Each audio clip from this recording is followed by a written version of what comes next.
on the planet Helios, the wind carried the echoes of a long and brutal conflict, scattering dust and ash through abandoned outposts. Once, humans had built hopeful colonies here, trusting in advanced infrastructure and cutting-edge weaponry to keep them safe on this distant frontier. Now, much of that lay in ruins. Barricades, built from hastily welded plating and reinforced concrete, stood as the last bulwarks against an alien horde known as the Conflux. This species had arrived less than a year ago, stepping onto Helios with efficient, surgical brutality and a sense of cosmic certainty. They called themselves a unifying force, an intellect spread across countless bodies.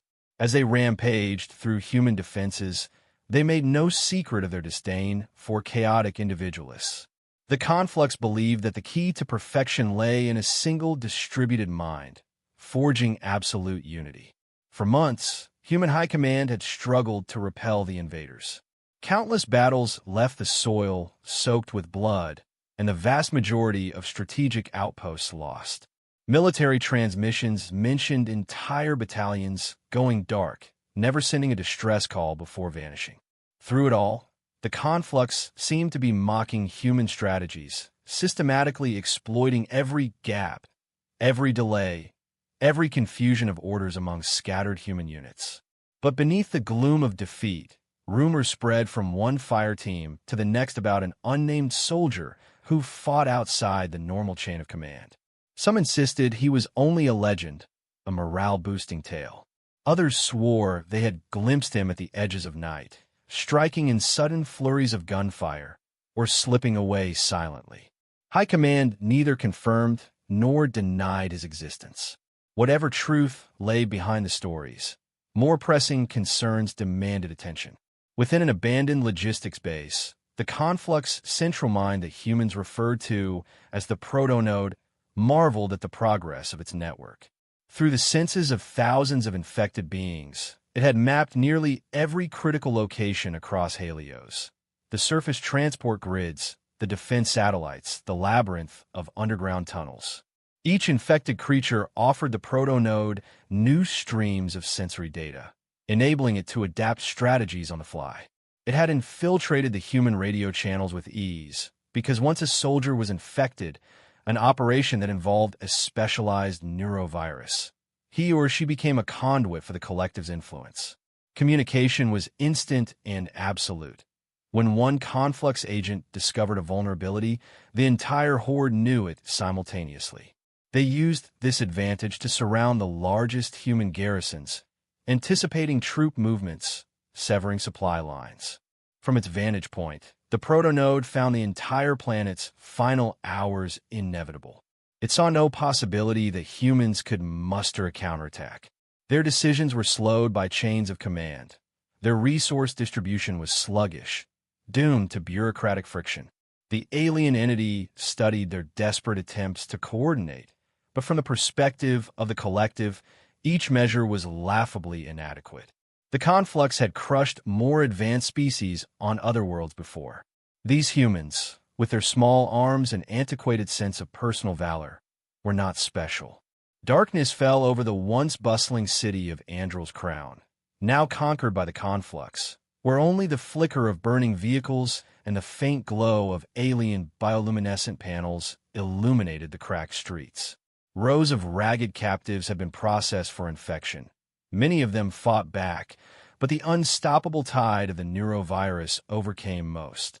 In the occasional cases where humans recognized they were infected and tried to end themselves, the Conflux lost potential bodies but learned from each instance.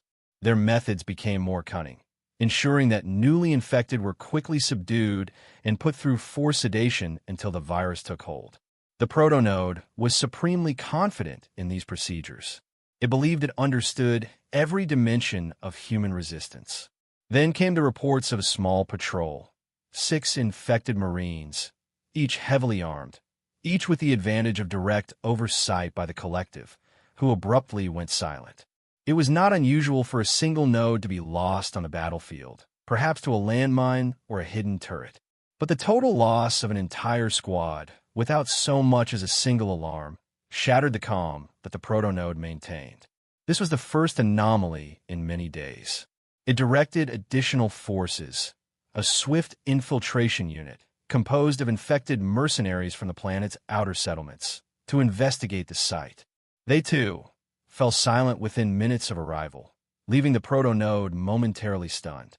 As a vast intelligence spanning countless bodies, it had seen every manner of ambush. Infected drones typically shared real-time data. The moment a squad came under fire, the rest of the network knew and reacted. Yet here, nothing. Just severance. 1 second, these units were conscious within the collective. The next, darkness. Worry crept into the protonode's thoughts. Only the conflux royal mind, or core intellect, experienced that sense of true loss. Seeking answers, it rerouted infiltration nodes within the human officer corps to glean any relevant intel.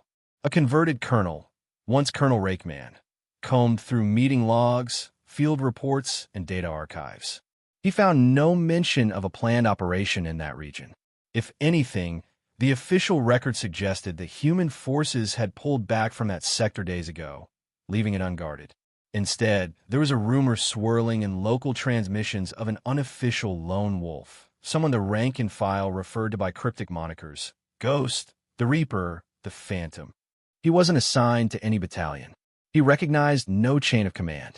He answered to no one but himself. The conflux had never encountered such a phenomenon. The idea that a warrior would take personal initiative without orders jarred the protonode's understanding of human behavior. From its vantage point, humans always relied upon structured coordination. One soldier did not simply wage a campaign independently, but evidence to the contrary was mounting, and the protonode disliked anomalies it could not classify. It dispatched more groups of infected from multiple angles to see if they could flush this assailant out, or at least gather some sign of his tactics. In one particular skirmish, the collective was watching through the eyes of an infected scout perched atop a crumbling tower. Below, a half-dozen nodes advanced in formation, scanning rubble and alleyways. The protonode felt confident that no single fighter could handle 6 heavily armed alien soldiers, especially when they moved with a flawless unity of thought. Yet, in the blink of an eye, the scout's vantage revealed an explosion of motion. The silent muzzle flash of a projectile rifle soared through the gloom. One node collapsed, a fatal wound placed precisely at the base of the skull. Before the rest could react, a second shot echoed, dropping another. The flanking node spun to locate the sniper's nest, but there was no sign. They hurried to secure cover behind toppled architecture. They set up crossfire vantage points. Despite their attempts at a perfect net, the unstoppable logic of the collective, they lost contact with 2 more within seconds. None of those nodes even uttered a death cry. They vanished from the mental map. The last 2 realized the threat was far greater than anticipated, but as they tried to retreat, they too succumbed to unseen bullets. The conflux had not even glimpsed the assailant. The infected scout on the tower, its vantage once a proud advantage, suddenly lost the feed of those below, and in that moment of confusion, a figure slid across the roof from behind, ended the scout with a single blow, and vanished. For the first time in memory, the protonode experienced something akin to fear. That portion of the alien intelligence that had once believed the war was already one now understood that an unpredictable element had entered the field. Like many species the conflux had assimilated, humans had a knack for sabotage, but this silent killer represented something else: pure adaptability and independence. The collective had no easy framework for a foe that operated entirely off the radar. Alarmed, it pulled back large numbers of infected from various battles to form a unified defensive perimeter around the key objective, the subterranean core chamber. That chamber, hidden deep beneath an old facility in Helios' southern hemisphere, was the seat of the protonode's physical manifestation. There, a grotesque, oversized cranium pulsated with the neural signals of thousands of infected hosts. It was an abomination of fused tissue fed by tubes and chemical solutions. The conflux prized it above all else, for if it fell, the entire network on Helios would collapse. Now, with the rumor of this single soldier who seemed unstoppable, the proto-node would sacrifice entire battlefronts to ensure the protection of its innermost sanctum. As it withdrew forces, the conflux noticed that the pace of general human offensive slowed. High Command seemed baffled at the alien's sudden shift to a more defensive stance. Multiple infiltration nodes among the humans' officer ranks confirmed that no official directive had spooked the conflux. Nobody at the top claimed credit for whatever was happening. This reinforced the proto-node's deepest worry. The soldier was not following orders. He was a ghost, neither recognized nor suspected by human leadership. The collective soon discovered that it could not manipulate him by intercepting transmissions, nor lure him into an obvious trap. Where official armies might have marched headlong into the crosshairs, this single warrior simply never showed up where the enemy expected. He slipped behind lines, took out critical conflux positions, and vanished. Day after day, more squads disappeared from the shared consciousness. Some died from bullet wounds, some from mines, some from cunning booby traps. But the one consistent pattern was that none had a chance to raise an alarm or even identify their attacker. The proto-node shifted tactics, deciding to use human infiltration nodes to discover more about the rumored Reaper. Captain Drell, an infected officer who still played the part of a loyal soldier, spent hours in the mess halls of the remaining human garrisons. He overheard frightened whispers among the surviving troops. Tales circulated of a soldier who had allegedly seen his entire battalion wiped out in the earliest days of the invasion, leaving him the lone survivor. He had apparently refused to accept that the fight was over, waging a private war against the conflux in memory of his fallen comrades. Some stories credited him with superhuman aim, others with near-invisible infiltration. No one was sure where he acquired his supplies, or how he traversed the broken landscape so quickly. He seemed to have no home base, no official call sign. He wasn't recognized on any rosters. Was he even real? Captain Drell could glean no official record that matched the rumor. The scattered references to a ghost implied he might have once been part of a top-secret infiltration unit that specialized in small-scale sabotage, but no files confirmed such a unit existed. These rumors, intangible as they were, only fueled the proto-node's frustration. The collective needed facts, not hearsay. Worse yet, a new development surfaced.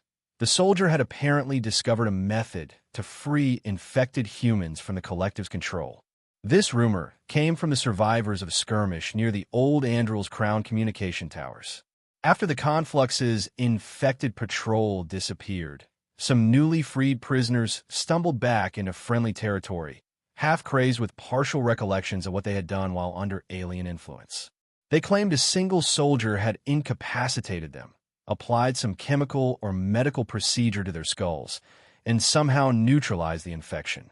This rumor struck the proto-node like a dagger. The possibility that humans could reverse its assimilation process was a nightmare. The entire conflux strategy depended on irreversibly subjugating local populations. If that advantage were lost, the war would spiral out of the collective's control. Thus, it doubled its efforts to find and destroy this meddlesome soldier before he spread knowledge of his technique. Soon, the collective had little choice but to channel a large fraction of its remaining forces to fortify the labyrinth beneath Helios's crust. This subterranean maze contained the main cluster of conflux biotech structures, alveolate caverns reinforcing the proto-node's physical form. Sprawling tunnels connected to the planet's natural cave systems. Bioluminescent vegetation grew in webs across the walls, forming a macabre mosaic of alien craftsmanship fused with Helios's rocky foundation. The place exuded the sickly smell of rotting tissue, chemical vats, and rusted weapons. From vantage points along these corridors, infected shock troopers stood ready with advanced rifles. Converted heavy assault mechs, once human creations, patrolled the approach routes in relentless cycles, guided by the collective mind. The proto-node felt confident that if the lone soldier came here, he would meet an unbreakable wall of defense. Yet that nagging sliver of apprehension would not vanish. Even as it posted watchers and sensors in every side passage, it recalled the times it had tried to trap the Reaper before and failed miserably. The patterns of normal warfare did not apply to someone who answered to no authority and might adopt any strategy. Days passed in tense silence. The protonode found itself devoting more and more conscious bandwidth to scanning each outpost, each corridor, waiting for a sign. Meanwhile, pockets of human resistance outside gained small victories. Freed from the ferocious tempo of the alien assault, they began reclaiming lost ground. At the same time, infiltration nodes within the human ranks reported no new information on the Reaper's whereabouts. He simply vanished. Perhaps he had run out of supplies. Perhaps he had decided to spare his own life and retreat off-world. The protonode dared to hope that the threat had resolved itself. Humans, it concluded, were short-sighted. Their remarkable willpower in the face of adversity was overshadowed by the reality of limited resources. One unstoppable killer, no matter how cunning, could not operate indefinitely. Sensing an opportunity, the collective considered redeploying some of its concentrated forces back to the surface to crush the resurgent human troops. Yet a whisper of caution remained. The protonode decided to wait, convinced that, if the Reaper were still active, he would inevitably seek out the one place that truly mattered, the core chamber. Through a half-dozen watchers posted at sub-level access points, the collective finally glimpsed movement. In the gloom of an abandoned freight tunnel, an infected soldier, Sergeant DuPont, detected motion on a thermal scanner. The feed, transmitted to the protonode, revealed a lone heat signature, creeping forward. The figure was decidedly humanoid, likely wearing personal cloaking or advanced camouflage to minimize detection. DuPont raised a silent alarm, relaying it to all defenders. Instantly, nearly 100 Conflux troopers converged on that sector. The protonode felt an exultant surge. The Reaper had taken a bait. He was walking directly into the subterranean stronghold, with the entire alien network primed and waiting. This time, the soldier's skill would not overcome sheer numbers in a thoroughly guarded labyrinth. Yet DuPont's feed abruptly dissolved into static. Moments later, the watchers in the next corridor reported a series of explosions that blew apart the reinforced entry. Conflux troopers, arrayed in perfect formation, found themselves under assault from multiple directions. Small, meticulously placed charges that collapsed parts of the ceiling, funneling them into kill zones. Gunshots flared in the darkness. Silenced muzzle flashes. The watchers reported glimpses of a solitary figure ducking behind pillars, rolling across open ground with disorienting speed, systematically picking off troopers. Even as some converged from the rear, additional hidden charges trapped them, sealing them inside tunnels that flooded with toxic gas. The protonode reeled in shock. This was not a random infiltration. It was an orchestrated sabotage, carefully planned. The Reaper must have mapped out large portions of these tunnels days or weeks before. The entire labyrinth, which the Conflux had considered its stronghold, now felt compromised. Reluctant to commit all forces at once, the protonode tried to isolate the soldier in one zone. It sealed bulkheads around a large central chamber, attempting to confine him with an elite squad that included heavily armored mechs. Through the network, the alien intelligence commanded these mechs to unleash an onslaught of suppressive fire. The Reaper darted behind metal crates, eventually forced into a corner. The protonode eagerly watched the camera feeds. It saw muzzle flashes that seemed to come from multiple directions, even though only one figure was visible. A ruse?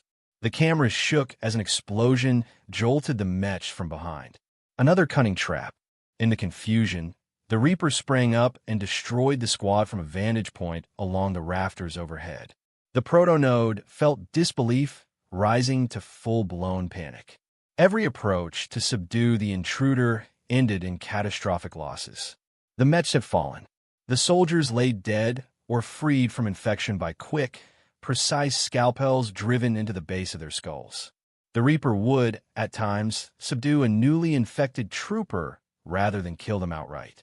Moments later, that trooper would reappear in the network as free-willed, severed from the collective by whatever technique the soldier used. The freed individuals were physically battered and mentally traumatized, but they no longer served the conflux. It was the ultimate insult to the proto-node, the conquest of these bodies undone by a single operator. Driven to desperation, the proto-node launched direct mental overrides of the infected.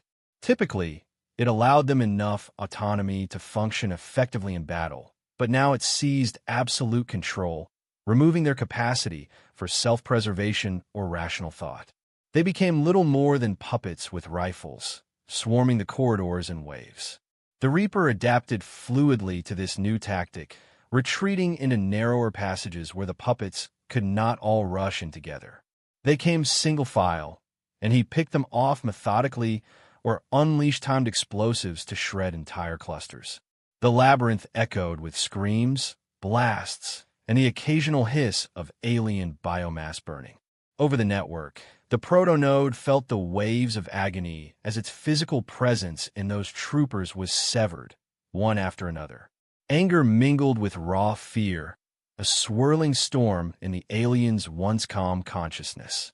No matter what approach it took, wave assaults, heavy armaments, cunning ambushes, the soldier outmaneuvered them all.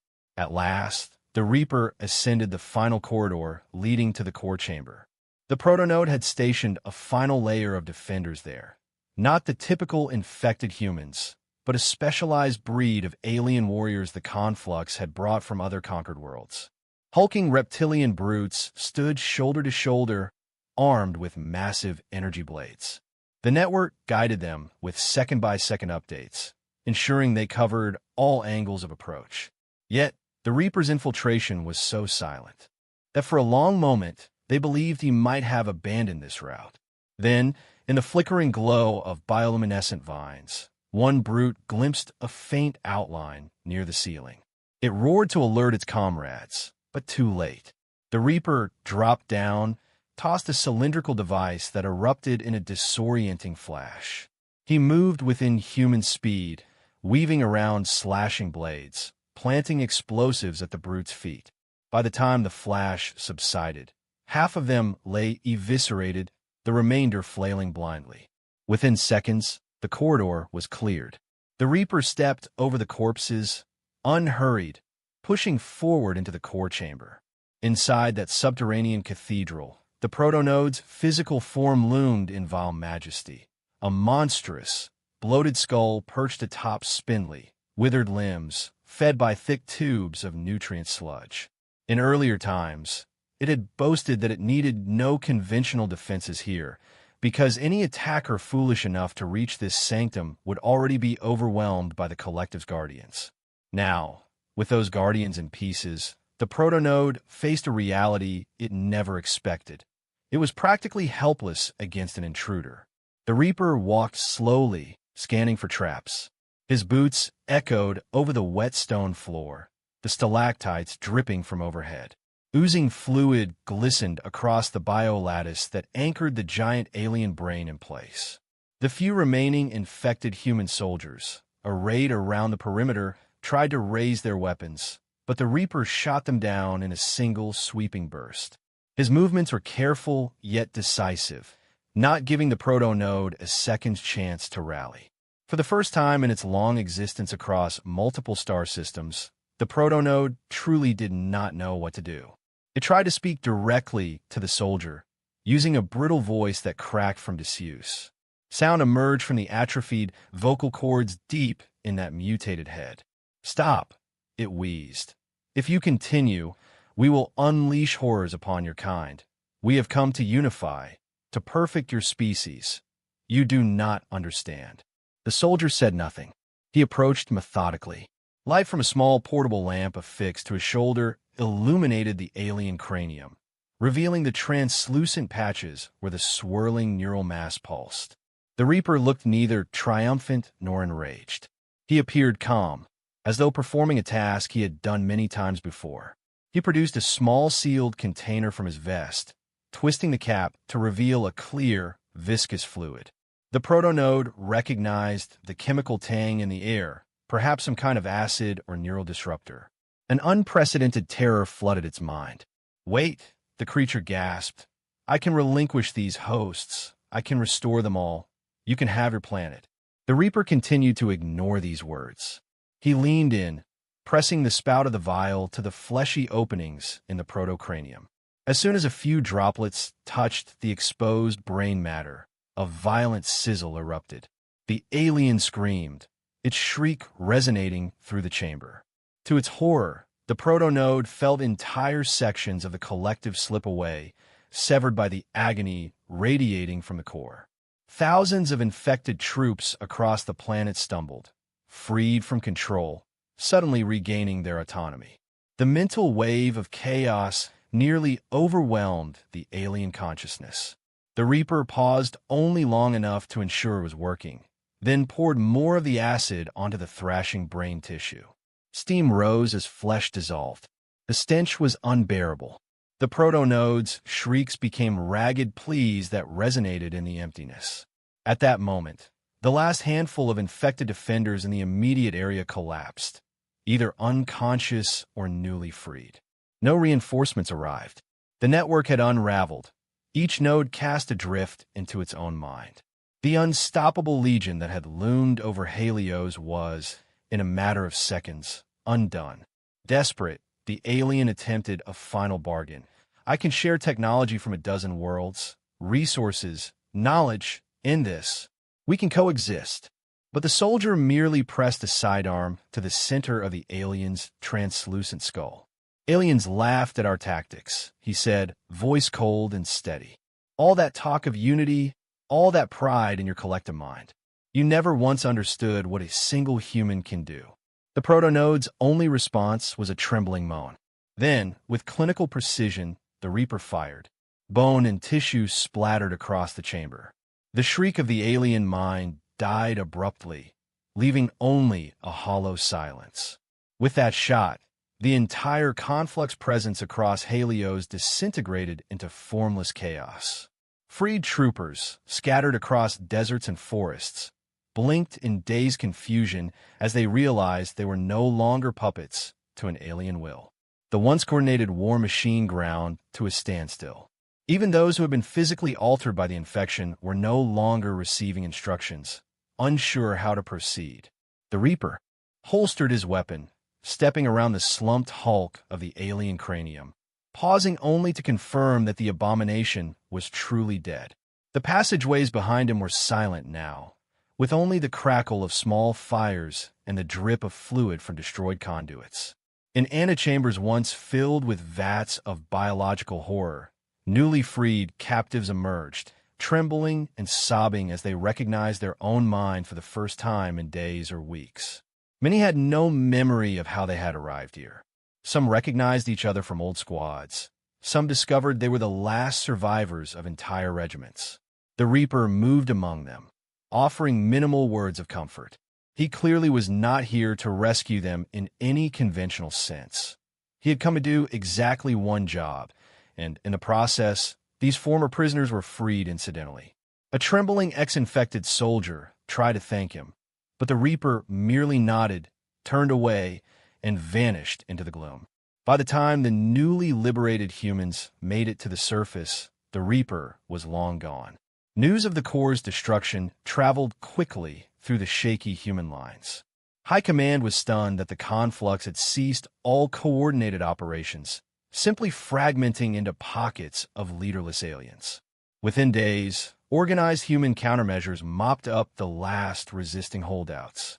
The planet Helios, once on the brink of total enslavement, reclaimed its independence. And though every media outlet clamored for a name or a face behind this extraordinary victory, none was ever provided.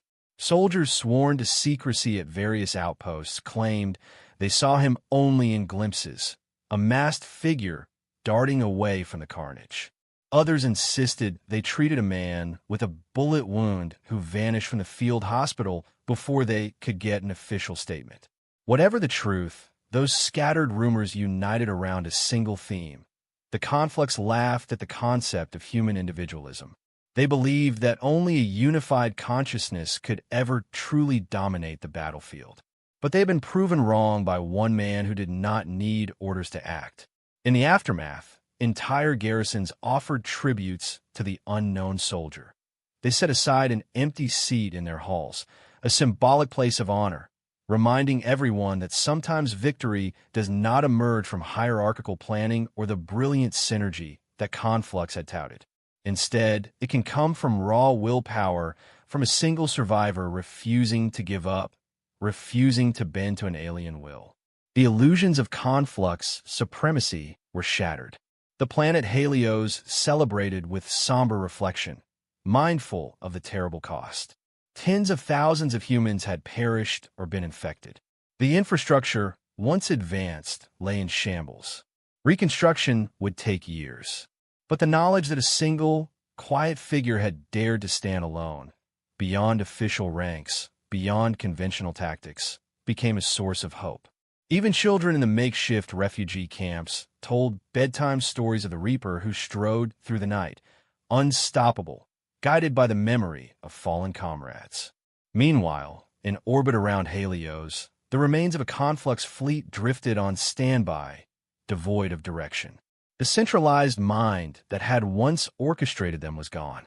A few half-mechanical craft drifted aimlessly, occasionally launching short-range probes out of some residual programming.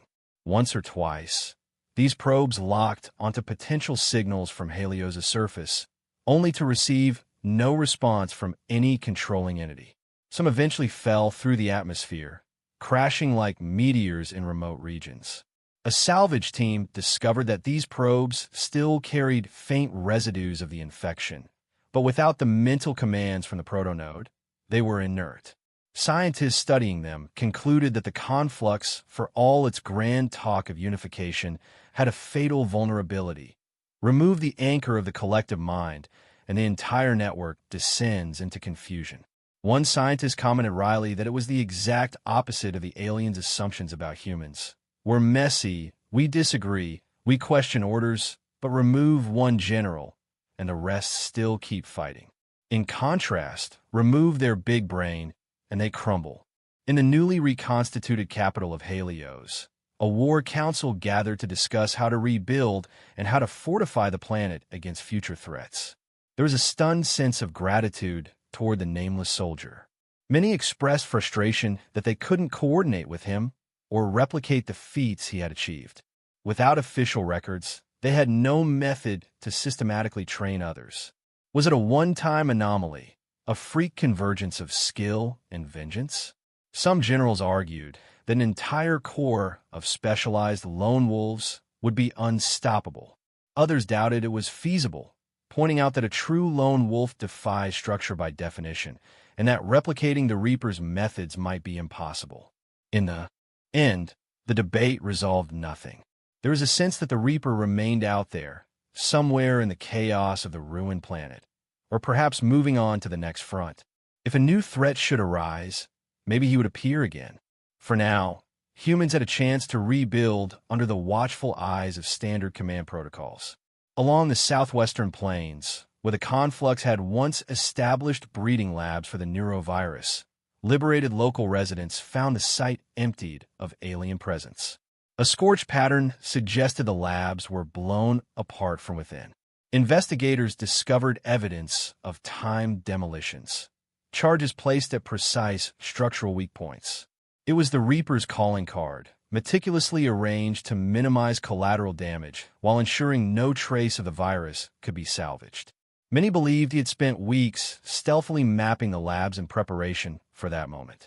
Even farmers, returning to reclaim farmland on the edges of the plains, recounted glimpses of a lone figure crossing the horizon at dawn, rifle slung over his shoulder, vanishing into the haze before anyone could approach. Throughout the battered remains of the planet cities, newly freed people tried to piece their memories together. Some had nightmares of the collective's voice, a ceaseless whisper in the back of their mind. A few were haunted by recollections of the atrocities they were compelled to commit under alien control. Psychologists faced an uphill battle to help them cope. Many survivors insisted that if they could meet the Reaper in person, they would beg for forgiveness for the deeds they carried out while infected. Others felt only gratitude to him for forcibly freeing them, even if the process left physical or mental scars. The scattered medical teams confirmed that the Reaper's technique was both brutal and brilliant, a specialized acid or chemical compound that corroded the neural implants the Conflux used to anchor infection. He applied it with surgical precision or introduced it in small droplets via incisions in the skull, severing the alien's hold. Many who underwent it recalled excruciating pain, but after that, the puppet strings fell away. The outside world came rushing in. A few described the sensation as being born again. They said the Reaper whispered only a few words, "You're free now." High above the planet, the battered hull of a human destroyer-class ship, the HSS Valkyrie, drifted in geostationary orbit, partially functional. The Conflux had done serious damage to it in the initial onslaught, but a skeleton crew managed to keep minimal systems operational. When the war ended, it quietly resumed attempts to contact headquarters on Earth. Many of the ship's crew had never set foot on the surface. They only learned about the improbable victory through bits of radio chatter. Scans confirmed that the alien energy signatures around the core chamber had abruptly ceased. The alien fleet in orbit had no active leadership. Helios, for the moment, was free. The Valkyrie's logs included an odd note. A small craft had departed the destroyer near the beginning of the invasion, with no official record of its pilot or cargo. Some among the crew speculated that it might have belonged to a clandestine infiltration program. Had that been the Reaper's origin? The commanding officer declared the matter classified, effectively burying the file in secure archives. Whatever the real story, the Valkyrie's official report summarized the conflict with an almost dismissive statement. Victory on Helios achieved through unconventional ground action. Down on Helios, the soldier who had orchestrated all this walked alone through a canyon carved by ancient rivers. His gear was scarred from countless battles, his armor patched with improvised repairs. A faint, blinking light on his wrist device indicated that his internal blood content might be tainted by residual traces of the Conflux virus. He had deliberately let an infected trooper bite him days earlier, so he could slip through the alien mental perimeter. The virus never fully integrated him because he had repeated a prophylactic injection sequence, the same approach he used to free others. It was a risky gamble. He had known that if he lost consciousness or if the virus adapted quicker than his neutralizing compound, he'd become another puppet in the alien ranks. But apparently, the risk paid off, giving him the advantage to sabotage the labyrinth from within. Now, with the planet free, he had no reason to remain. He inhaled the dusty breeze, as if committing Helios's battered environment to memory, then set off in search of a hidden transport to take him to the next mission, if there was a next mission. He had no illusions about the wide galaxy. The Conflux was not necessarily unique.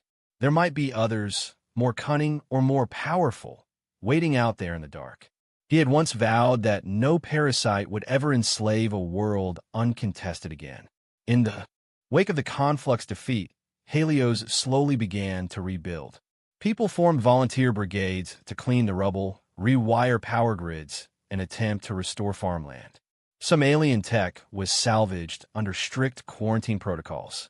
The newly unified Planetary Council declared an annual Remembrance Day for the invasion, honoring all who fought and died, including the unnamed hero. They raised a modest memorial in what remained of Andrel's crown, a simple monolith engraved with the words, "Our unity is found in our differences," a reference to how the Conflux had misunderstood the nature of individuality. The story of the single soldier who rejected all official structures and sacrificed his own peace of mind to do what no army had been able to do became a legend among the populace. Artwork and songs circulated about him.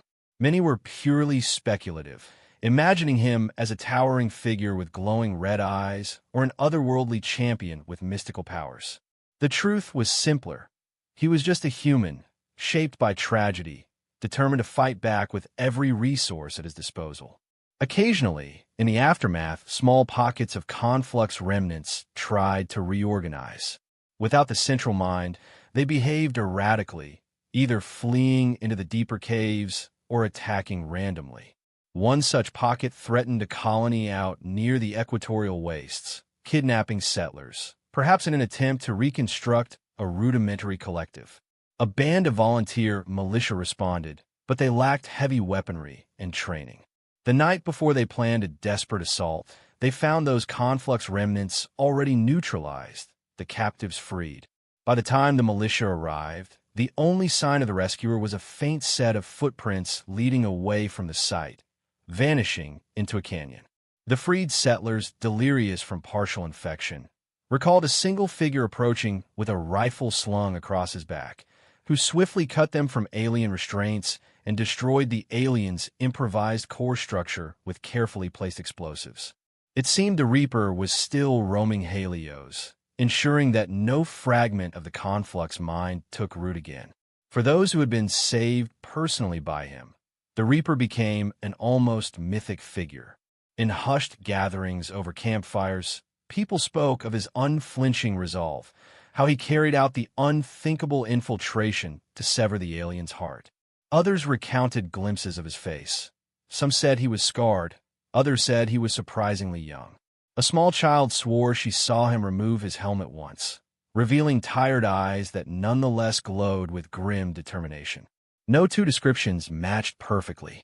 What remained consistent was the idea that he worked alone, answered to no one, and was both unstoppable and ephemeral. No official channel could contact him. He appeared and disappeared unpredictably, driven by an agenda known only to himself.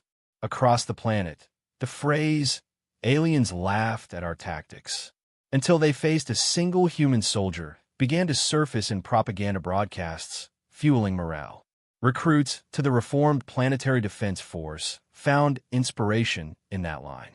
They realized that the conflux had indeed laughed, certain that the humans' disorganized approach would be their downfall. Yet it was precisely that refusal to be locked into predictable chains of command that allowed one soldier to slip through the cracks and strike at their heart.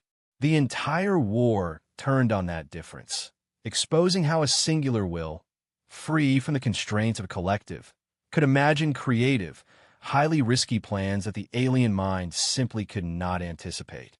In the years that followed, Helios reconstructed enough to reopen trade routes to Earth and neighboring colonies. Delegations arrived, curious about the legendary story.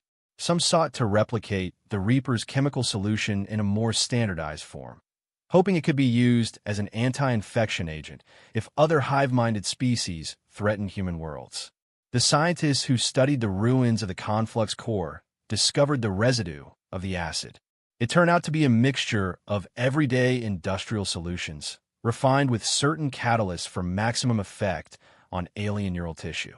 The soldier had simply made it more potent and found a delivery method that targeted the parasite's neurological architecture. The brilliance was that it required no advanced tech, just knowledge and cunning. Officials from distant military headquarters expressed astonishment that a single operator had effectively undone the conflux occupation. But the people of Helios, who had witnessed the terror of that war, were not so surprised. They knew that humans, under extreme pressure, could become terrifyingly inventive. In a sense, the Reaper represented the apex of that creativity, forged by personal loss and unstoppable dedication. Eventually, through second-hand rumors, some said the Reaper had left Helios entirely, traveling off-world to search for any sign of the conflux in other sectors or to thwart a rumored telepathic brood on a distant moon. None could verify these claims. The idea that he might be out there, scouring the galaxy for any threat to humankind, became another layer of legend. Still, a handful of survivors swore that late at night, in the quiet outskirts of the planet's wastelands, they heard subdued gunfire followed by the thunder of demolitions, a sure sign he was mopping up the last vestiges of conflux infiltration. The official government stance was that they had no knowledge of his whereabouts, but they would welcome him as a hero if he ever returned. Of course, they had no illusions. A man like that, who had walked so far outside the realm of regulations, was not likely to step back into the fold of everyday life. Regardless of the soldier's fate, his impact on Helios was profound. The planet's new social structure championed the importance of individual initiative alongside collective defense. They built new training academies that encouraged free-thinking approaches rather than rigid adherence to protocol. The professors there cited the Reaper's campaign as the ultimate example of what one determined mind can do. They taught students that while structure and leadership have their place, those who can adapt on the fly and refuse to submit to the expected are indispensable in times of crisis. Some from older generations criticized this cult of the individual, warning that it could lead to chaos if every soldier decided to act independently. But that cautionary voice was often drowned out by the memory of how close they had come to extinction under the conflux, and how only an off-the-grid maverick had saved them. Meanwhile, in the battered subterranean sanctum where the proto-node once dwelled, geologists examined the aftermath of the soldiers' infiltration. They found tunnels strewn with alien corpses, many liquefied by acid or riddled with bullet holes. Scorch marks from shaped charges traced a path of destruction through the thickest defenses. Bioluminescent flora that once fed on the conflux's overflow of nutrients had begun to wither. With the central network gone, the entire ecosystem was collapsing. This site became a grim tourist attraction. Locals sometimes ventured down to see the cave of the fallen mind, leaving tokens or messages about the horrors of war. On certain walls, graffiti appeared overnight, reading, "Laugh at us again. We dare you." Rumors circulated that a hooded figure was occasionally seen wandering there, as if to ensure the abomination remained dead or to reflect on what transpired. No one dared approach him. After all, if it was the Reaper, he was best left alone. Yet the story told around campfires and in the new schools never failed to conclude with a certain moral. The conflux came expecting to exploit humanity's tendency to fragment, to disagree, to question orders. And indeed, that fragmentation had cost humans many battles, but also birthed the Reaper, whose unpredictable, unlicensed fury shattered every alien assumption. They had laughed at human tactics, believing their superior network would inevitably triumph. They had never considered that the mightiest network could be undone by a single free spirit who saw no boundary as fixed, no plan as unchangeable, and no path as impossible. In this way, Helios's darkest chapter ended in a blazing affirmation of individual defiance. Some said the Reaper was haunted by the ghosts of the soldiers who had died in the invasion's first wave, that he fought in their name. Others saw him as a living embodiment of all that is terrifying and marvelous about the human mind, capable of unrestrained violence, but also compassion enough to free those infected. The war might have ended on Helios, but the lesson spread throughout humanity's frontier worlds. Never underestimate the power of one, especially if that one is driven by a singular purpose. The phrase, "aliens laughed at our tactics," until they faced a single human soldier, took root in popular culture, memorialized in songs, etched into the sides of new drop ships. For it was not simply a boast about a single soldier's prowess. It was a reminder that for all their cunning, for all their synergy, the conflux failed to grasp the infinite permutations of the human spirit. In the silent aftermath, as the planet's nights lengthened over the shattered cities, the memory of that decisive confrontation remained. Tales of the final moments in the core chamber varied. Some insisted the soldier fired only a single shot that echoed like thunder. Others described multiple blasts, culminating in the alien's last piercing shriek. But the outcome was the same. The collective mind died, and Helios was saved. Whether the Reaper walked among the stars now or lingered in the shadows of the planet he liberated, none could say for certain. One rumor suggested he had left a single coded message in the remains of a conflux data hub, something only partially deciphered by the human scientists. Translated, it read, "One free mind can shatter any chain." And perhaps that was the ultimate truth. An alien intelligence with thousands of bodies, thousands of eyes, still fell to the unyielding resolve of a lone fighter. If the conflux had survived long enough to learn that lesson, they would not have laughed so quickly at human tactics. But by then, it was far too late. I need to make this as clear as possible, right from the start. What I'm about to share is not an official report. If it were, I'd have to stick to standard military language, carefully sanitize data, and the usual disclaimers about how the views expressed do not represent the official stance of the Galactic Concord. None of that applies here. This is my personal statement, an unfiltered account of events that still make my hearts clench in terror whenever I revisit them in my memories. If you have any common sense, take heed. I am Commander Vix Orville, an operations liaison for the Galactic Concord Defense Council, and I have survived horrors that most living beings, no matter what evolutionary path they crawled out of, wouldn't want to imagine. It is because of those horrors that I now beg you, for the sake of everything holy, do not under any circumstances invite human battleships to fight in your war. Unless, of course, you found yourself in a desperate, no-way-out, extinction-level crisis. In that case, proceed. But know that you will pay a price beyond your wildest nightmares. I've served in the Concord's Navy for more than a dozen cycles, each cycle lasting around 10 standard years. I come from a species known as the Quarren, who pride ourselves on meticulous planning and an aversion to reckless risk. We have a saying, better to lose ground now than existence later. We like to think of ourselves as pragmatic, always weighing every possibility before acting. My background is in strategic analysis. I've studied the doctrines of more than 40 starfaring civilizations, authored a few treatises on combined fleet engagements, and even led a minor task force once in a small-scale conflict that ended through carefully brokered negotiations with minimal bloodshed. I was proud of that. I thought I understood warfare in the galactic sense. Mechanized units, energy shields, mass driver weaponry, the usual business of logic-driven conflict in space.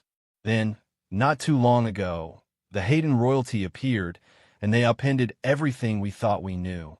The Hayden royalty was the new, terrifying apex predator in our quadrant of the galaxy. No one had anticipated them rising to power so quickly.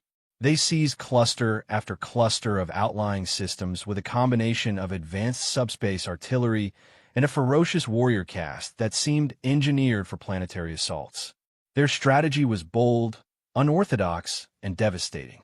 They specialized in something called dimensional shear bombs, ripping open microfissures in space-time and tearing ships apart from within. We'd never encountered anything like it. For a time, we tried to match them with our standard tactics. We formed blockade lines, created overlapping fields of fire, relied on our dreadnoughts to hold the line, and waited for them to tire out. We failed. System after system fell, with entire Concord fleets disintegrated under the Hayden assault. Our morale hit rock bottom. The Council was in full panic mode, because we all knew that if we didn't find a solution, we'd lose everything within a cycle or two. It was against that grim backdrop that the notion of bringing humans into the conflict first arose. Most people in the Concord had heard rumors about Earth, though the humans themselves were fairly new to the galactic stage. Their technology was not particularly elegant. In fact, the initial descriptions I'd seen of their spacecraft design made me laugh. Blocky hulls, overly complicated ballistic weaponry, reliance on anachronistic projectiles. They were newcomers with a bizarre sense of aesthetics and a wide range of cultures that spent centuries warring among themselves. But something about them set off quiet alarm bells in those few of us who had studied their history. Their planet had known near-constant conflict for millennia.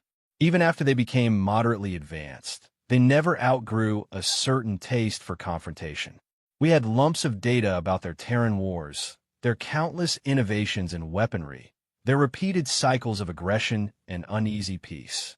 Still, the idea of bringing them in seemed absurd at first. Who in their right mind would want to invite a species with that record of volatility to a war that already threatened to tear our quadrant apart? The Council was split.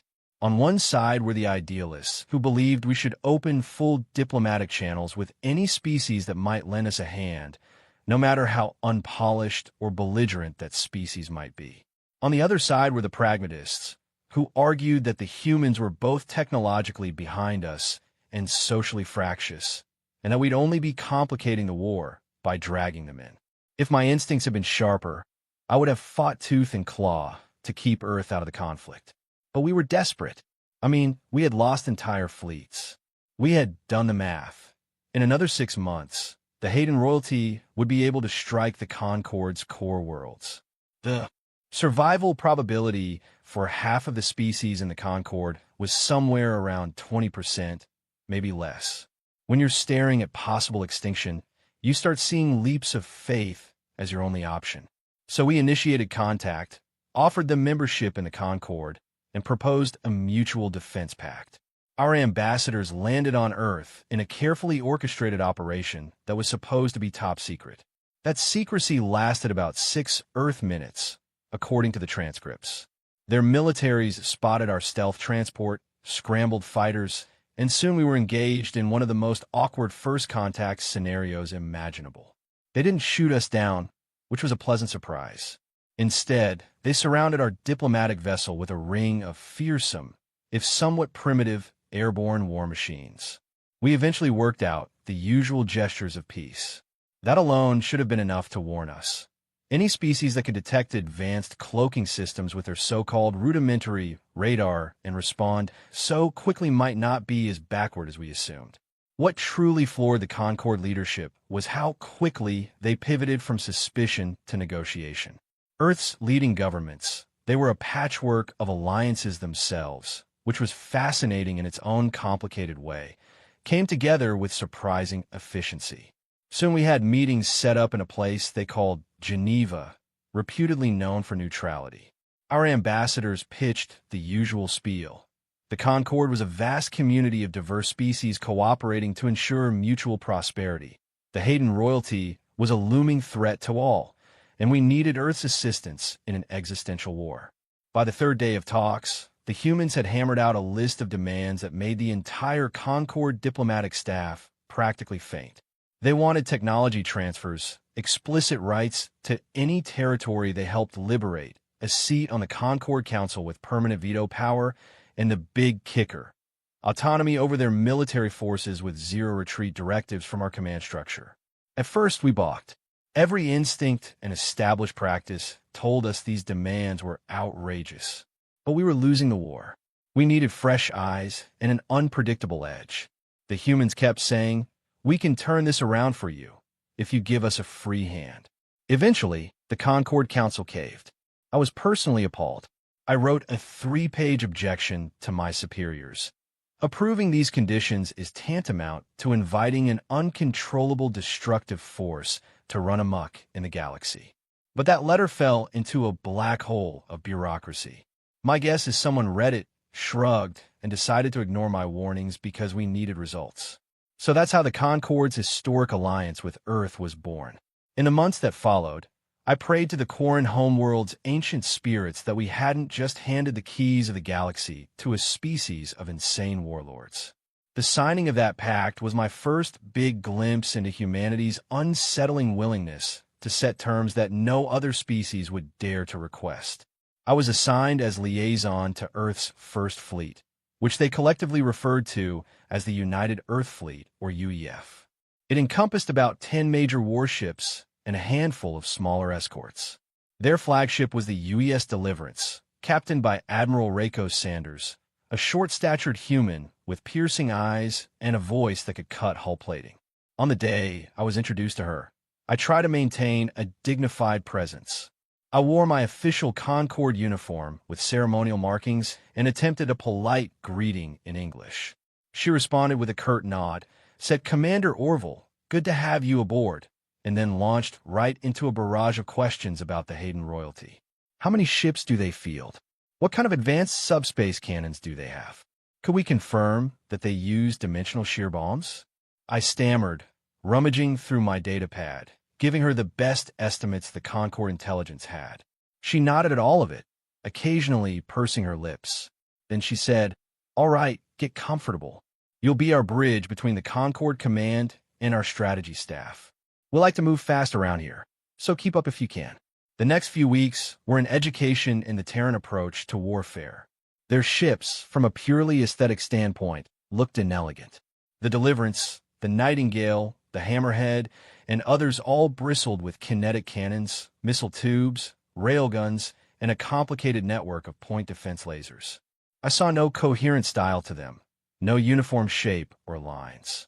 Certain parts of the hull were visibly patched up from older sections, as though entire compartments had been replaced after partial destruction. Some of the corridors were cramped in a way that would give a claustrophobic species like the Vel nightmares. The engineering crews regularly performed maintenance procedures that made me break out in a cold sweat. I once witnessed them shutting down partial sections of the life support system to reroute power to the engines for a small test. My core and sensibilities balked.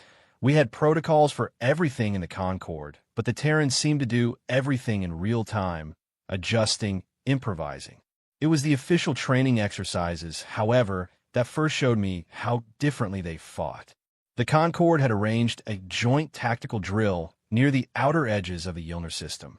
The plan was to simulate a small-scale incursion, with the Concorde flotilla approaching in standard formation, while the Terrans would demonstrate the ways they'd engage. Our capital ships fired blank energy pulses, the Terrans responded with practice rounds, and so on, all fairly routine, until the Terrans decided to try out a high-speed flanking maneuver. Out of nowhere, 3 of their battleships accelerated to insane velocities, well beyond the recommended speeds for large capital vessels in close proximity to an Allied formation. Our starships nearly collided with them. The Concorde officers monitoring from the command center started shouting, "What are they doing? They're going to crash." But they didn't.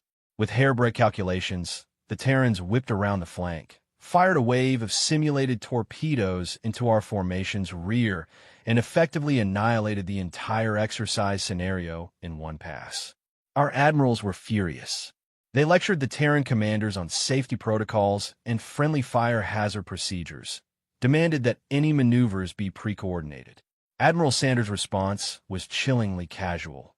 In a real battle, we can't broadcast our intentions. If the Hayden royalty sees us coming in the standard Concorde line formation, they'll know exactly how to pick us apart. We have to keep them guessing. That line, "We have to keep them guessing," captured everything that was so alien about humans. Every other species in the Concorde shared a rough consensus about space warfare. Stable lines, layered defenses, careful calibration of how many ships to commit. Humans, by contrast, seemed to embrace the chaos of battle. It made my head spin.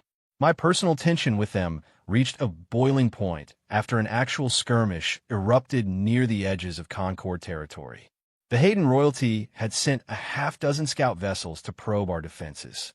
The Terrans, who were training in a newly established forward base, launched an immediate counterattack.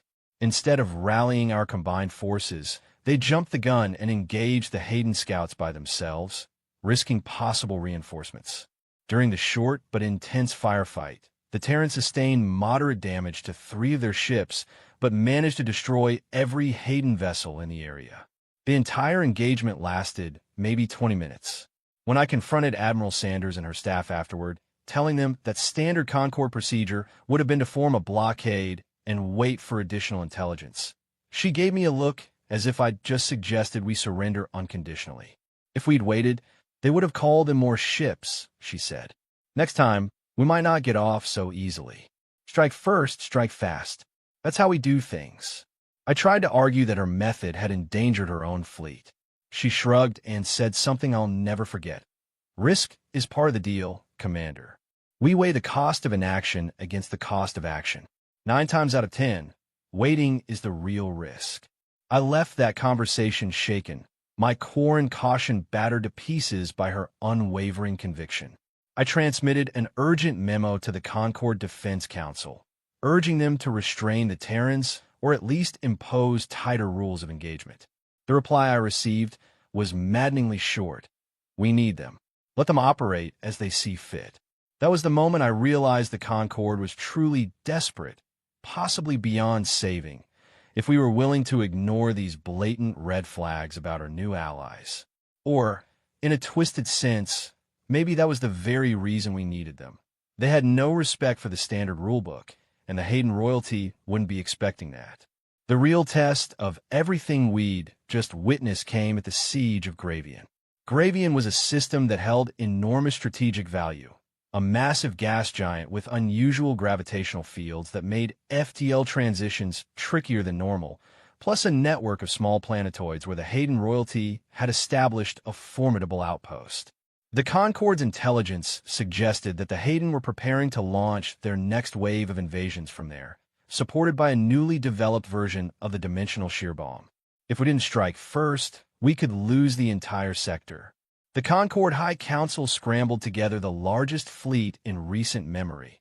Dozens of dreadnoughts, nearly 100 cruisers, and a swarm of corvettes for support.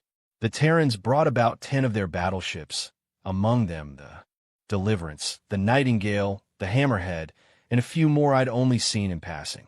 The plan, as proposed by the Concord admirals, was to encircle the system methodically, forcing the Hayden royalty to split their defenses.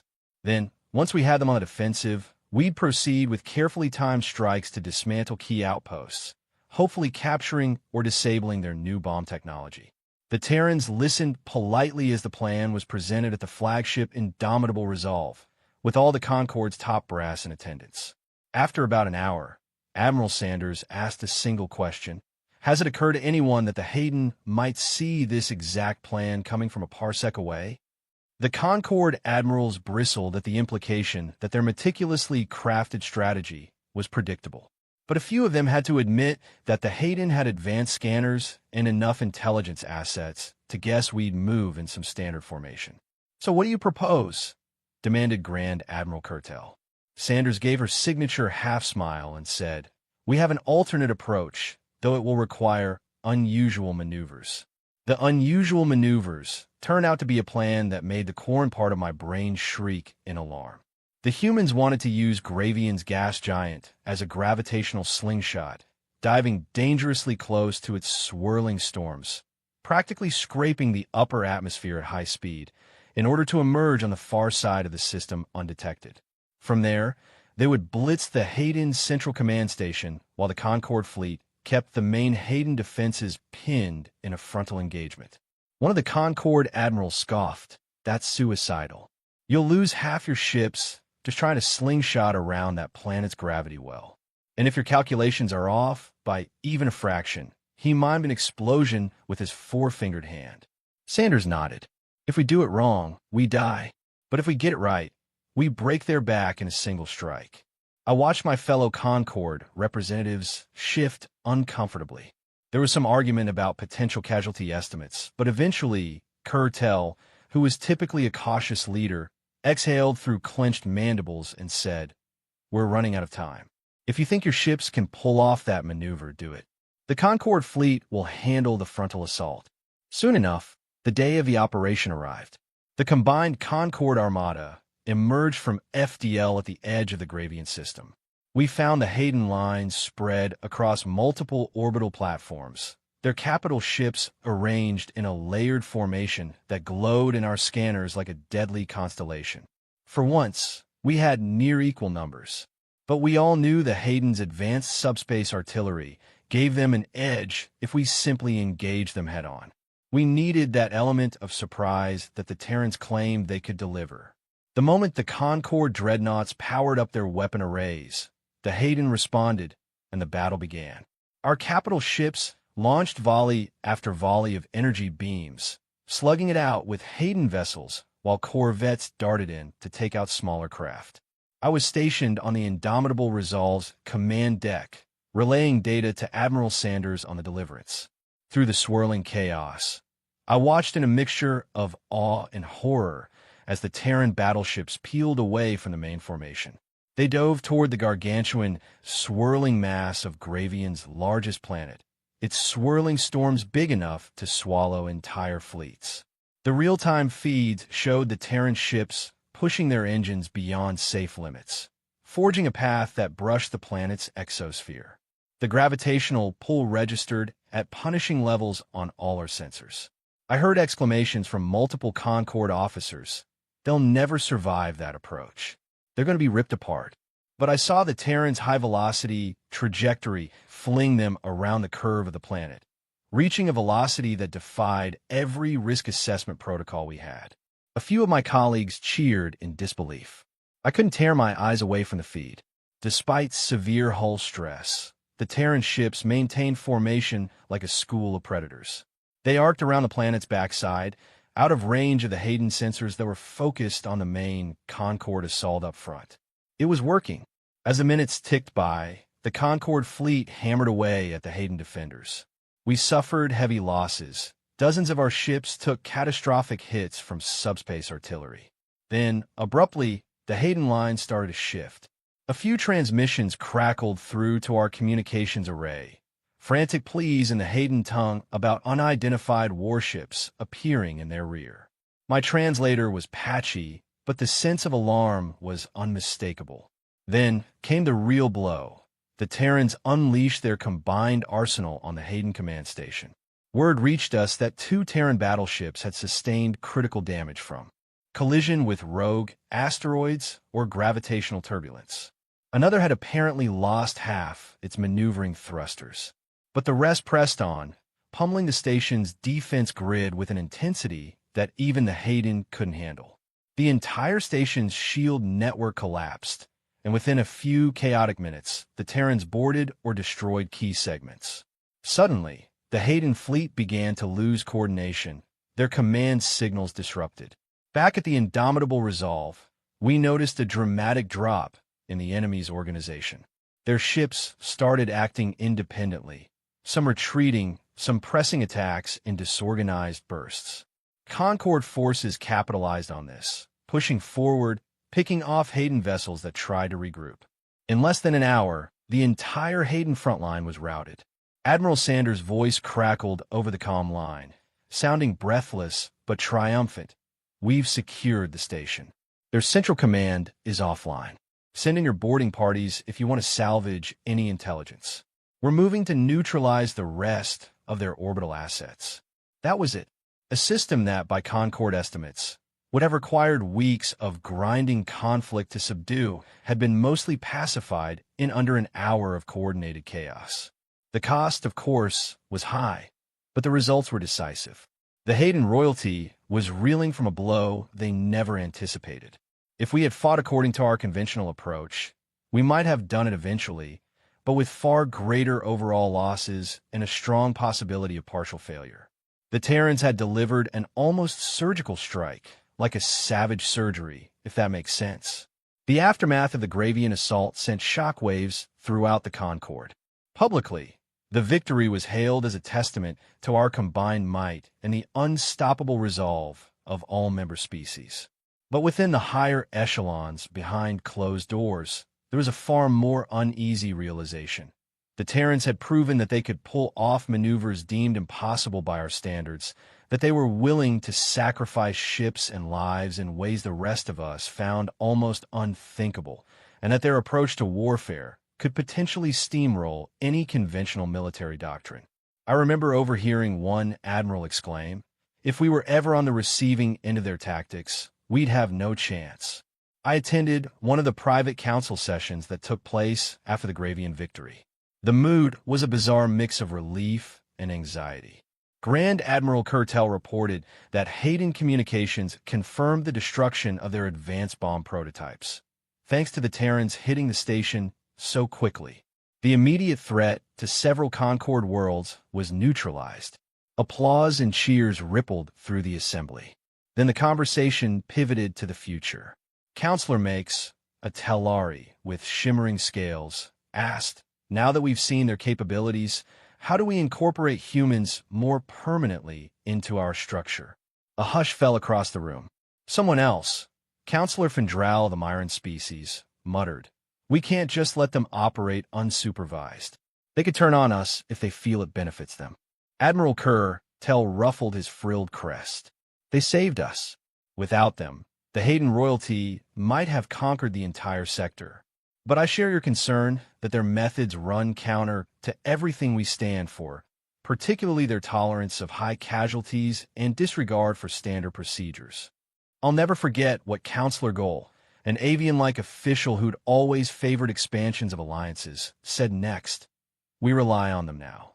We wanted them precisely because they defy the logic that's been failing us. If we try to rein them in, we lose that advantage. Perhaps the only way forward is to keep them close. It was classic realpolitik. Keep your potential existential threat as an ally, so you can at least try to control them. After another hour of debate, the Council settled on a decision. They officially granted Earth permanent membership and a seat in the Concord's upper governance, with minimal constraints on their military autonomy. Better to have them in the family, as Counselor Gold put it, than to stand across a battlefield from them. When that session ended, I felt a weight in my stomach that I still can't quite describe. We had effectively conceded that the humans would shape the future of the Concord's security policy. Their unpredictability, their cunning, their near-suicidal maneuvers, those were all now woven into the very fabric of how we'd fight wars. Yes, they had saved our collective hides against the Hayden royalty, and for that we owed them gratitude. But, in my personal view, we had also unleashed a new dimension of conflict that no species in the Concord was truly prepared to handle. In the following weeks, the Concord forced the Hayden royalty into treaties that dismantled their offensive capabilities. They retreated deeper into their own territory, licking their wounds. The war, for all practical purposes, was over. We congratulated ourselves on a job well done, on a brand new era of interspecies cooperation that had saved countless worlds from devastation. But if you asked me what haunted my nights, it was the memory of the Terran battleships swirling dangerously close to a gas giant, their hulls shaking under gravitational turbulence, forging ahead as if they were guided by an audacity that transcended reason. It was the image of Admiral Sanders calling out, "Overdrive all systems," ignoring every possible safety override, just so they could gain another few thousand kilometers of speed.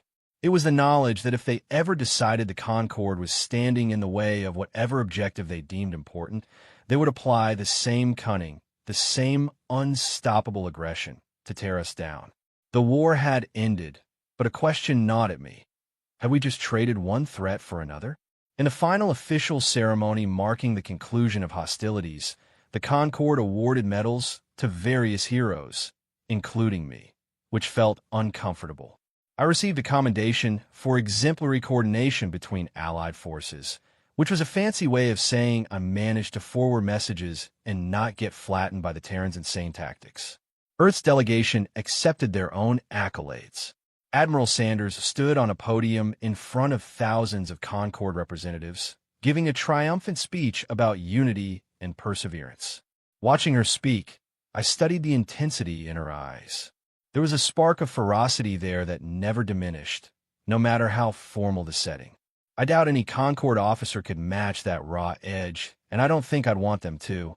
From that moment on, Earth's presence in the Concorde changed everything. Their membership wasn't just a footnote. It was a tectonic shift. Other species took note.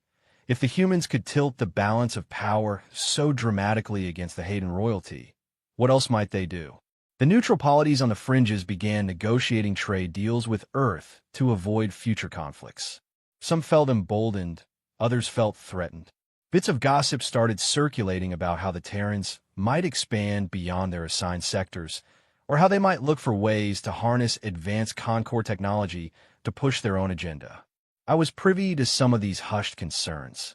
I heard talk of covert intelligence operations aiming to spy on Earth's hidden defense labs, trying to figure out how they built ships that performed so well under ridiculous stress conditions. Not surprisingly, there was some paranoia. Did the Terrans have a secret weapon yet to be revealed?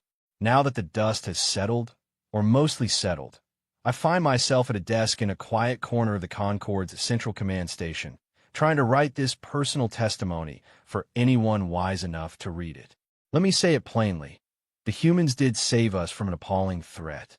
The Hayden royalty might have enslaved half the galaxy, if not for Earth's involvement. So yes, the humans could be your greatest ally if you're desperate. But their style of warfare is unlike anything we'd thought possible.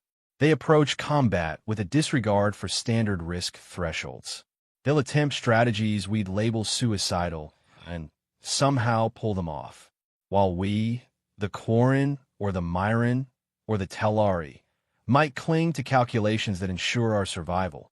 Humans place a premium on quick resolution, even if it means horrifying casualties or structural damage that any sensible Navy would deem unacceptable. Often, they simply trust their hunches, and their hunches can be terrifyingly effective.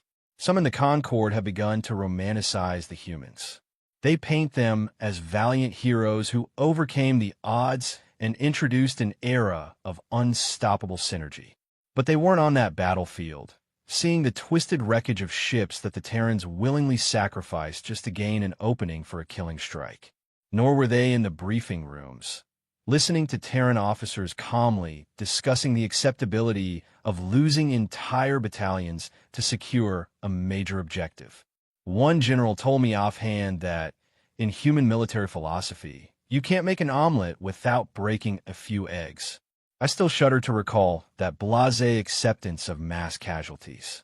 Still, I must not omit that the humans have a complicated moral code. They're not simply bloodthirsty monsters. They do care about their own people. They mourn their dead. They cultivate fierce loyalty among their ranks. There's a certain heartbreaking determination in how they fight to protect what they see as their territory or their allies. It's just that the line they draw between acceptable and unacceptable losses is far beyond what the rest of us consider rational. And maybe that's precisely why they succeed where we fail. They endure the unendurable. They adapt in ways no other species would dream of, or perhaps dare to. If that adaptation demands they push themselves and their technology to the brink, well, they shrug and do it, ignoring every cautionary tale from the rest of us. I understand that some future generation or some distant starfaring civilization might stumble upon this record. Perhaps you're at war with an equally fearsome adversary, and you've heard whispers of Earth, of the Terrans, of their nearly insane capacity for conflict. You might find yourself thinking, we could use them as allies. All it would take is the right alliance, the right set of promises, and they'd come to our aid. That might even be true. But be warned, once you open that door, you can't close it again. Humans don't just fight your enemies. They transform the nature of the conflict itself. They bring a kind of feverish intensity that can reshape alliances, devastate planetary systems, and then leave you grateful for survival, yet worried about what you've just set loose in your own backyard. I found Admiral Sanders in a Concorde med bay after the final wave of battles. She'd been treated for radiation burns from an engine breach on the Deliverance during the Gravian assault. She was propped up on a hospital bunk, looking exhausted. I ventured inside cautiously, unsure if my presence would be welcome. She tilted her head, motioning for me to approach, then managed a weak smile. "We did it, Commander," she said, her voice a raspy whisper. I nodded and kept silent for a moment, trying to find the right words.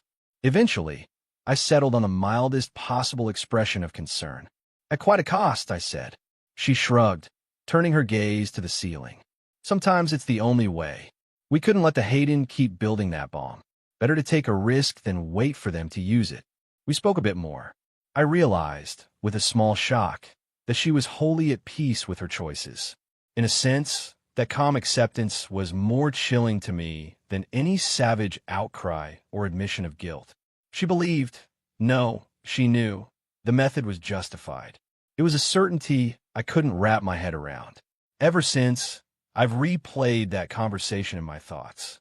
If Earth's leaders share Admiral Sanders' view, or if they pass it on to the next generations of admirals and captains, then the galaxy, as we know it, will be shaped by that unwavering resolve. Perhaps we in the Concorde should be thankful. After all, the Hayden royalty's threat was real enough to wipe out countless worlds. If not for the Terrans, we might be enslaved or dead. But with the war's end, everyone is slowly reverting to peacetime routines. The humans, on the other hand, are already planning defensive expansions, fortifying strategic points, drafting new protocols for rapid response fleets, working on advanced propulsion systems that push the boundaries of sanity. They won't let themselves be caught off guard. Their thirst for ensuring their own security might grow into an unstoppable inertia, forging ahead no matter who or what stands in the way. And so, dear reader, whoever you may be, whenever you may read this. I hope you understand that what I write isn't a condemnation, nor is it a praise-filled sermon. It's a cautionary chronicle of what happens when you decide to let the human battleships into your war. If you're as desperate as we were, maybe you'll still choose to call them. Maybe you'll have no other choice. But once you do, brace yourself for the wave of mania that will follow. They will save you, probably, but the magnitude of their approach, the frantic pace at which they fight, and the new shape your war will take under their influence may haunt you for the rest of your days. My last piece of advice is to keep your eyes open for the ones like Admiral Sanders. They'll smile at you with that intense little glint in their gaze, the one that says they've just calculated the odds and decided your entire support fleet is expendable if that's what victory demands. If you see that look, you'll know you've stepped beyond the threshold of conventional logic. Your war will become something else entirely. It might bring you a swift victory, or it might open up a corridor to a new brand of madness where the old rules no longer apply. And maybe that's exactly what you need. Still, I beseech you, weigh your options, choose wisely, or, if possible, find any alternative.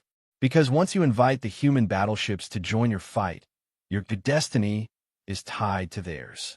You'll never fight the same way again, and you'll never view war through the same lens of reason. Here in my quiet office, I'm finishing this record. Outside, I can see the shimmering lines of the docking bay where a dozen Terran ships stand at rest. Even at rest, they look coiled, brimming with potential destruction, like predators waiting to pounce. Their hulls bear fresh repairs, new layers of experimental armor plating that they tested on a captured Hayden cruiser. I imagine them blazing into battle. Once more, the thunderous roar of their engines tearing through the vacuum of space as they defy the standard limitations we all take for granted. I can almost hear them calling it necessary risk or pushing the envelope. And maybe, in the back of my mind, I acknowledge some twisted admiration. They did what the Concorde could not. They tore apart the Hayden lines in a single, decisive blow. They triumphed where we would have dithered. Yet the uneasy feelings remain, because we have unleashed them.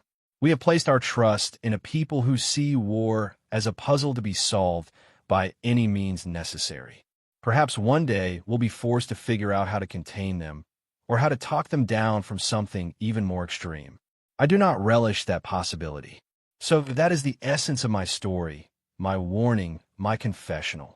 I was there when the Concorde invited humanity to the battlefield, and I witnessed every step as they defied the Hayden royalty, forced them into retreat, and secured for us a precarious peace. If you are reading this, and you ever find yourself on the brink of a hopeless conflict, you might recall my words. If you see a little blue planet named Earth shining on your star maps, and you wonder if they could be the key to your salvation, remember what they truly bring to the table. They don't just bring warships. They bring a new paradigm of warfare that your enemies will never see coming. But you, ironically, won't see it coming either. I wish you well. I hope you never find yourself as desperate as we were. But if you do, maybe you'll be glad that you stumble upon my personal account. Maybe, with this knowledge, you can prepare yourself better. As for me, I intend to spend my remaining cycles doing what I can to ensure the Concorde remains stable, trying to guide the humans down less catastrophic paths. They aren't demons. They can be reasoned with. They actually care about alliances more than you might expect. But if you corner them, if you provoke them by all that is sacred, be prepared. You'll discover new depths of fear, new extremes of violence. They'll break every barrier you put in front of them and do it with a fierce sense of purpose. Commander Vix Orville, signing off. May this testimony serve its purpose. If you ever feel tempted to call upon the Terrans, if you think about rallying their fearsome battleships to your cause, do it only if you can't see any other way, because they will answer your call, and they will bring you victory or something resembling victory.